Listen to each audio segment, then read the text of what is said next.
Hey guys, welcome to another video in this format. That's right, 2 videos within a few weeks. Oh my god, Anthony is stepping up his game the slightest, tiniest, itty bitty bit. Today I got a bunch of questions from the previous video on Twitter that you guys did at Anthony CSN and asked me about random things, and I have 4 questions here that I think I'm just gonna go through in like a roundup style and just kind of touch on a few little topics because a lot of these wouldn't be an entire video within themselves. The first question comes from Rhineboa on Twitter and says, Anthony, do you think that Activision should help build up some kind of lore for Call of Duty? It's been heavily ignored by many. Now I found this to be an interesting question because it's a little different from a lot of other games.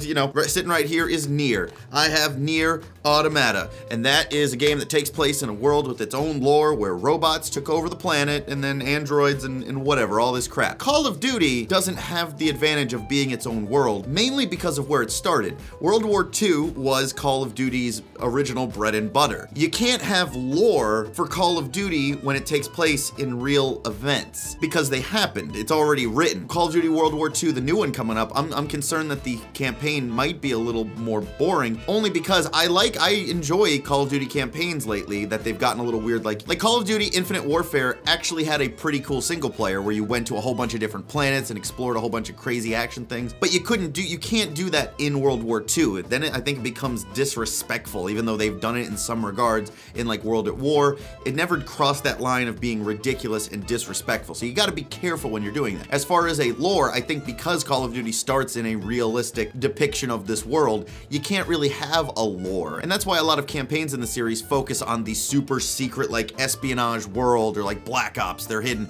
or like Call of Duty 4, it was all about a task force that was erased from history. It's not real, but it's things that could happen if maybe they happened. They're not things that did happen, but it's built into our world where you can't have a lore of Call of Duty. Even though they've tried a little bit with Black Ops, you have characters in those games that continue over. I don't think Call of Duty is a series that needs lore because really that just bogs it down. It's like The Legend of Zelda. The Legend of Zelda doesn't really have lore. It has a made-up timeline that they decided to string them all together, but when they make those games, they didn't give 2 shits about it. They're like, oh, the ocean people, they turned into birds, even though they'd be way better off in the ocean world. Our next question is from Worldy Star on Twitter, who says, how well do you think Battlefront 2 will last compared to the other Battlefront games? And do you think DICE will overhype it like Hardline? First off, good sir, I love Hardline. They didn't overhype Hardline because Hardline was a damn good game. It's not our fault the offline or the online community just stopped playing it. I like Hardline more than Battlefield 4.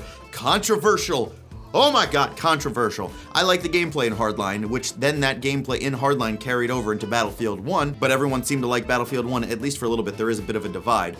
But Battlefront, there's a new Battlefront coming out. I don't mind Battlefront 1, the new one, not the old Xbox PS2 one. Star Wars Battlefront, it was simple. And what I keep saying is in the second one that they're coming out with, they just said, we're gonna make a ton more content, a ton. They're gonna do all of the generations of Star Wars, different armies, different this, different that. I would have been happy if they took the gameplay from Battlefront 1 and just added a shit ton of more stuff in the next one. But apparently they didn't. They've worked on gameplay. Flying ships is different. The gunplay is apparently different. They've gotten rid of pickups, and now you have a point system, which encourages people to play more, you know, skillfully than just running around and picking up little tokens.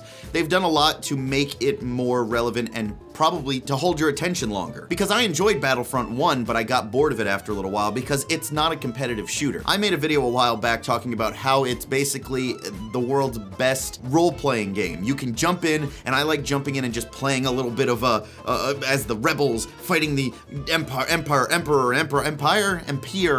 Oh god, I'm not a Star Wars nerd apparently. The Trade Federation versus the clones and whatever. I like role-playing in those games. I enjoy getting in there and pretending I'm these people. I don't play it to get a better kill. It's not about KD. It's not a game about KD, it's a game about the experience. But now if the new changes make it more about the gameplay and give you the experience, I think it'll last a lot longer. Still won't stop them from making another one in 2 years because, you know, that's when the next Star Wars movie comes out and you gotta line up those movie tie-in games, wink. But I don't think it's gonna be bad. It just depends on will the community stick around with it, and I think the gameplay is better. I have not personally played it, but everything I've heard from Neebs and the guys, they say it's better. So good hopes to it. Our next question comes from Carl Colonel KTS on Twitter, and he says, would like to see you do your quotation marks game news on Mass Effect Andromeda. Been a big fan of the series, but the current one has me on the fences. So Mass Effect, I've barely played the series. I played the demo of 2. I have it on Steam, but I never got super far in it, but I know what the games are about. I know what the stories are about. Shepard's gonna save the universe from the Reapers. As far as Mass Effect Andromeda though, actually, hang on, actually, Neebs was nice enough to bring me a copy of Mass Effect Andromeda back from EA Play a few weeks ago, because when you're there, they give out copies of EA games that, you know, people might not have, and they brought me back this. I haven't played it a ton, and I haven't played it enough to recommend it. It's not the worst thing ever though, visually and like mechanic-wise, but as far as my consensus from everyone else, this is a Mass Effect game by the numbers that kind of just follows the trend of the other ones, but doesn't have a heart of its own. And I kind of feel that when I'm playing. I actually couldn't distinguish in my brain, like I couldn't get away from all of the bad negative press, so I couldn't play as the original Sarah Ryder, and I had to make my own customized character because I couldn't get all the weird shit out of my head from all the, you know, memes. I can't give you a recommendation, but if anyone in the comments wants to give a recommendation or an unrecommendation to Mass Effect Andromeda, go for it. Baja Blast. It's delicious. And one topic I wanted to bring up myself was the whole Grand Theft Auto banning mods thing. And I was gonna make a video about it. I was gonna make this first format of this type of video about it last week, but I decided to go with Call of Duty. And I'm glad I did wait because a lot has come out about the story and it's actually become less of a story now. If you didn't hear, a few weeks ago, Take-Two Interactive basically said, hey, OpenIV, this program that is used to inject mods, I get it, IV, it goes, they basically got a cease and desist and said, hey, stop doing that because people are using it to cheat online. I was like, okay, all right, we get it. Maybe that one thing is a bit much. That is a program that allows you to really get in the game's files and really fuck around. Then they banned Menu and they banned Simple Trainer and they banned this and that.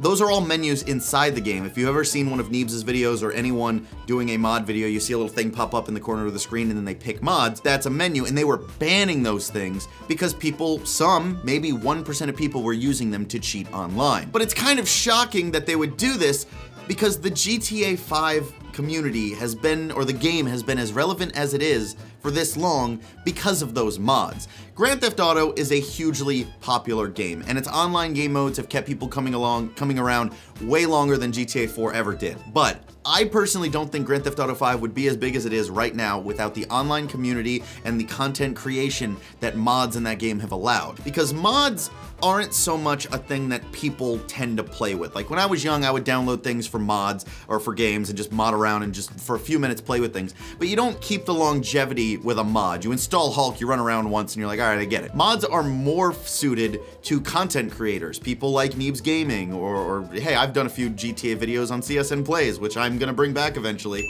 Wink, wink. Dark Souls playthroughs? Yes. Anyways, it's a content creation tool which allows you to do so much, but it's better to watch people play around and make those things than it is to actually play them, I feel. And so getting rid of those got rid of a huge amount of the community that's been keeping Grand Theft Auto 5 alive. Grand Theft Auto 5. Alive. Get it? It's a Johnny 5 reference. Does anybody know that movie? So then it was shocking that Take-Two, and people clarified that when I talked about it on Twitter, Take-Two decided to do this, and I was stunned. I'm like, well, you would think Rockstar, after making so much money for that company, could just tell Take-Two, hey, fuck off. Stop doing that. You're killing our game. And it turns out that's what they did. Now, they didn't do it in that manner, but I'm glad I waited to talk about the story because just a few days ago, Rockstar basically told Take-Two, hey, leave them alone. I think it's beneficial for them to be able to create these things, which helps promote, you know, creativity in the GTA community and allows the game to be popular for, you know, 4 years after its release, and it's still making top lists of everything. Point is, good on you, Rockstar, for standing up for your community. Why doesn't Take-Two or those people understand the things? I understand it was probably a corporate message. They just came down there like, oh, people are cheating. How do we make it better for the people playing online that don't want to be dealing with hackers and shit like that? And they're like, well, how about we just ban these programs? Not understanding where the community really is in those games.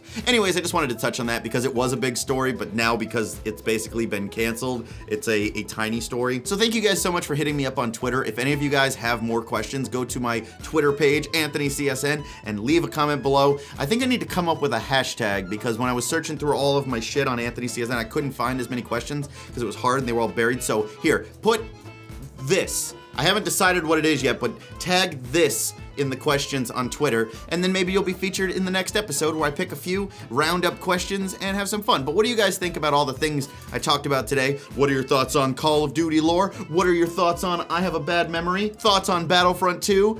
Mass Effect Andromeda? And that was it. So thank you guys so much for your questions. Thank you so much for watching. I'll see you on the next video, and also expect a video of a computer build coming later this week. Dun dun dun.